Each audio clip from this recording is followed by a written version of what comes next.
पुस्तकों में न छपी है मेरी रवानी, न मेरी बात कही होगी किसी ने ज़बानी। सोचा कि आप जाने मैं क्या हूँ, देखो सुनो अब मेरी कहानी। मैं यमुना पुल, यमुना नदी के ऊपर प्रयागराज से नैनी के बीच बंधा हुआ हूँ। 15 अगस्त 2021 को मैं 156 वर्ष का हो जाऊंगा।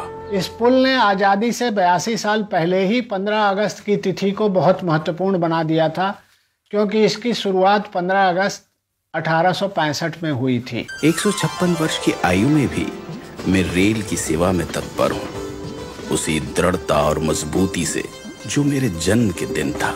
मेरे जन्म की कहानी भी अद्भुत है।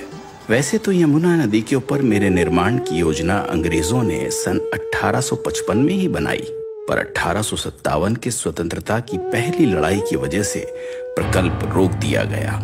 उसके पश्चात गवर्नर जनरल लॉर्ड कैनिंग ने मुझ पर काम रोक दिया।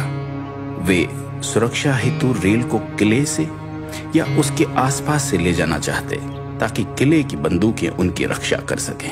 पर 1859 तक तकनीकी कारणों से ये विचार छोड़ दिया गया और मेरा निर्माण शुरू कर दिया गया।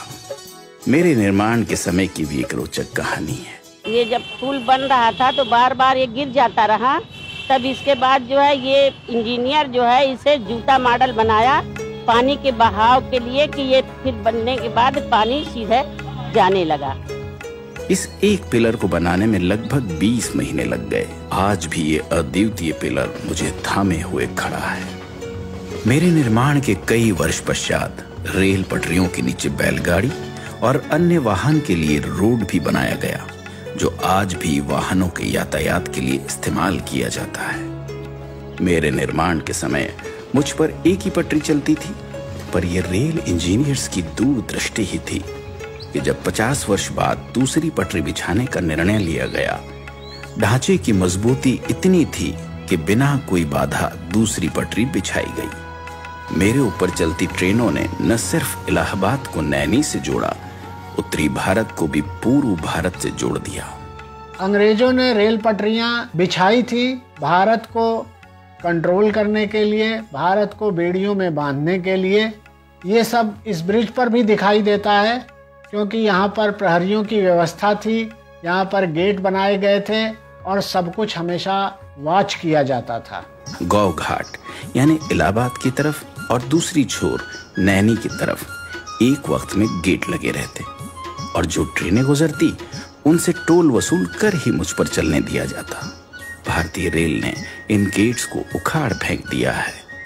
ऊपर रेल, नीचे रोड, उसके नीचे यमुना पर बोट, ऐसे एक साथ 3 विभिन्न यातायात प्रणाली मेरे सौजन्य से चलती है।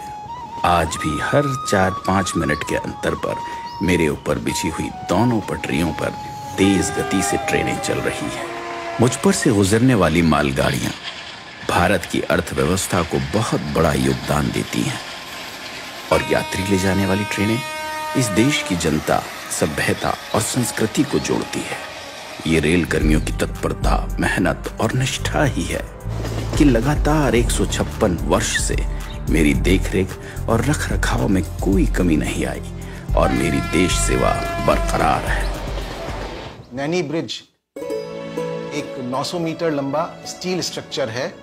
इस नैनी ब्रिज का रखरखाव अंडर वाटर सर्वे और अल्ट्रासाउंड जैसी तकनीकों से किया जाता है। इसमें सेंसर्स लगे हैं जो जल स्तर को मॉनिटर करते हैं और बाढ़ जैसे खतरों से सचेत करते हैं।